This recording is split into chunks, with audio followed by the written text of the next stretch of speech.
మీ business ఏదైనా మీ ఊర్లో promotion చేయాలంటే అది సుమన్ టీవీతోనే సాధ్యం. ఇప్పుడే సంప్రదించండి.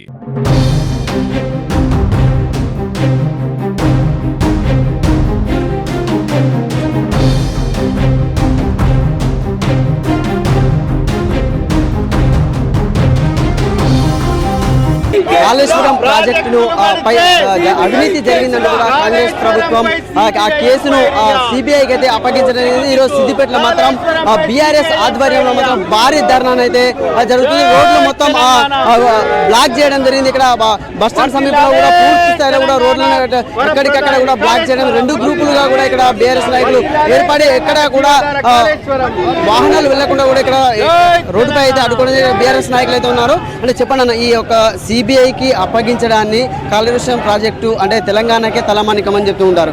దీన్ని ఆ కేసును సిబిఐకి అప్పగించడం ఏం చెప్తారు?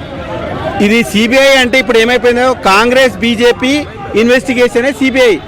ఆల్రెడీ ఒకవైపు రాహుల్ గాంధీ గారు ఎవరైతే రేవంత్ రెడ్డి గారు అధినేత ఉన్నారో, సిబిఐ అంటే అది మోడీ జేబు సంస్థ, బీజేపీకి ఫ్రంట్ లైన్ ఆర్గనైజేషన్, ఒకవైపు సిబిఐ ఒకవైపు ఏడీ అని చెప్తున్నారు. మీ అధినేత విశ్వసించని అదే సిపిఐపై నువ్వు ఎందుకు విశ్వాసం వ్యక్తం చేస్తున్నావు? ఇటు తెలంగాణ ప్రజల లైన్లో లేవు, మీ అధినేత లైన్లో కూడా లేడు ముఖ్యమంత్రి. ఇంకో విషయం, ఆల్రెడీ రాష్ట్ర ప్రభుత్వంగా ఇక్కడ పీసీ ఘోష్ ఎంక్వైరీ కమిషన్ వేసింది. ఆ ఎంక్వైరీ కమిషన్ ఏం పీకలే పొడవలే, ఇటు ప్రజాకోర్టులో నిలబడలేదు, చట్టసభలో నిలబడలేదు, అక్కడ కోర్టులో నిలబడలేదు. ఇవన్నీ గమనించి నేను ఇన్ని రోజులుగా గోబెల్స్ ప్రచారం చేస్తున్నా, తెలంగాణ జీవధార కాళేశ్వరంపై నిరాధార ఆరోపణలు చేసి అనవసరమైన ఎంక్వైరీ కమిషన్ వేసి కాలయాపన చేసి ఏం పీకలేదు పొడవలేదు. కాబట్టి తెలంగాణ రైతులు తిరగబడి ఎక్కడ నన్ను హింసిస్తారో, నన్ను సమాధి చేస్తారో అన్న భయం కొద్దీ ఆత్మరక్షణలో పడి విధి లేక నేను పీసీ ఘోష్ కమిషన్ వేసిన, నేను ఏం పీకలేకపోయినా, నాకు బడి చెప్పిన మోడీ, నువ్వు నీ బడిలో చదివినందుకు కనీసం నువ్వన్నా ఏమైనా పీక్తావేమో అని చెప్పి సిబిఐ ఎంక్వైరీ చేసిరు.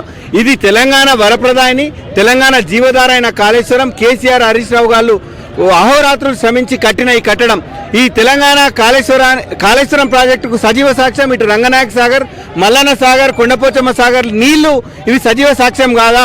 బీళ్లు తడిసి ఈ తెలంగాణ బీడు భూమిలో ఈ కాళేశ్వరం జలాల పుణ్యమా అని చెప్పి 3 కోట్ల మెట్రిక్ టన్నుల పంట పడింది అబద్ధమా?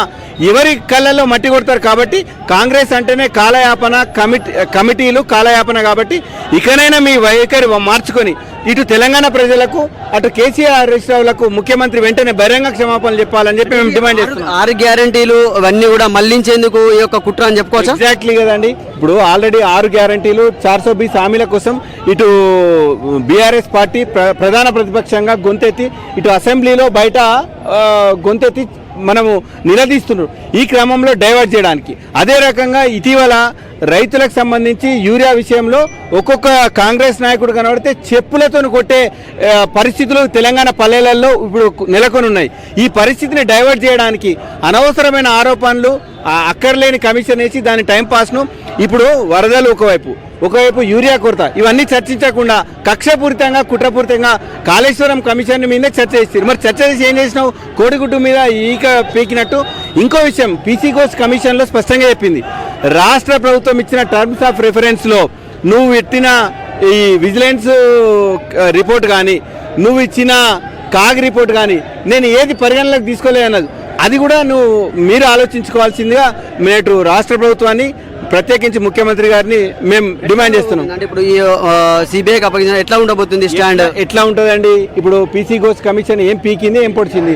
రేపు సిబిఐ కూడా ఇది ఒక టైంపాస్, అన్వాంటెడ్ ప్రజాధనం లూటి. ఇప్పుడు పీసీ ఘోష్ కమిషన్ మీద కూడా పెట్టిన డబ్బుల మీద నాకు తెలిసి మా పార్టీ మేము కోర్టుకు పోతాం. అసలు ఇంత ప్రజాధనం ఎందుకు? నీ కక్ష కోసం నీవు ఊహించి ఆలోచించి ఈ అనవసరమైన ఎంక్వైరీ కమిషన్ వేసి రాష్ట్ర ప్రభుత్వ ఖజానాను లూటీ చేసినందుకు అసలు సీఎంఏ ప్రజలకు జవాబు చెప్పాలని చెప్పి కూడా మేము డిమాండ్ చేస్తున్నాం. గంట అయినా కూడా ఇంకా కొనసాగుతుంది. రోడ్డుపై బైఠాయించి కూడా తీవ్ర స్థాయిలో కూడా బీఆర్ఎస్ నాయకులు అయితే నిరసనను తెలుపుతూనే ఉన్నారు. ఎక్కడికక్కడ కూడా ఇక్కడ వాహనాలను అడ్డుకొని కూడా వీళ్ళు ఇక్కడ నిరసన తెలుపుతున్నారు. మనతో పాటు బీఆర్ఎస్ నాయకులు కూడా ఉన్నారు. మాజీ ఎమ్మెల్సీ ఫారూక్ హుస్సేన్ గారు అయితే ఉన్నారు. అడుగుదాం సార్, చెప్పండి సార్, ఈ యొక్క కేసును సిబిఐకి అప్పగించడం పట్ల ఆంతర్యం ఏంటి? కుట్రపూరితంగానే రేవంత్ రెడ్డి చేస్తున్నారా ఏంటి ఈ విషయం? ఘోష్ కమిషన్ వేసిరా, అసెంబ్లీలో ప్రవేశపెడతా అని చెప్పిరా, అసెంబ్లీలో డిస్కస్ పెట్టాలి. అసెంబ్లీలో డిస్కస్ పెట్టినాక 15 దినాలు 20 దినాలు అసెంబ్లీ నడవాలి. దొంగతనంగా సండే పెట్టిర్రు, మండే ఖతం చేసేసిర్రు. ఇదేం ఘోష్ కమిషన్? కమిషన్ ఒక కమిషన్ ఏమో 2 నెలలు వస్తుంది, దాని మీద డిస్కషన్ 24 గంటలు నడవది. ఆయన ఆడిపోయిచ్చిండు కేరళకు పోయిచ్చిండు. పొద్దుగాల పోయిండు హెలికాప్టర్ ఫ్లైట్లో, హెలికాప్టర్ దిగిండు, ఆడికి పోయిండు, ఆడ నుంచి వచ్చిండు, ఈడ బర్ఖాస్తన్నాడు. ఏ కమిషన్ వేసినా ఏది వేసినా కేసీఆర్ వైటే, హరీష్ రావు వైటే, దానికి ఏం మచ్చలేదు.